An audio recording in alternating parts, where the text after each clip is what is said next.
Read. The word read is a verb that has multiple meanings depending on the context in which it is used.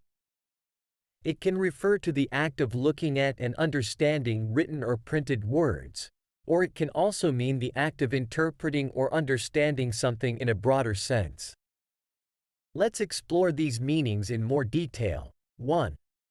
To look at and understand written or printed words. I love to read books. Here, read means to look at and understand the words written in books. Can you read this sign? In this sentence, read means to understand the words written on the sign. She reads the newspaper every morning.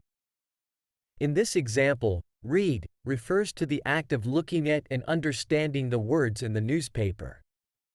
2. To interpret or understand something. I can read your emotions from your facial expressions. In this sentence, read means to interpret or understand someone's emotions by observing their facial expressions. He can read between the lines and understand the hidden meaning. Here, read means to interpret or understand the underlying message or meaning that is not explicitly stated. The detective read the clues and solved the mystery. In this example, read means to analyze or interpret the clues in order to solve the mystery. It is important to note that the past tense of read is also read. However, the pronunciation changes to differentiate between the present and past tense.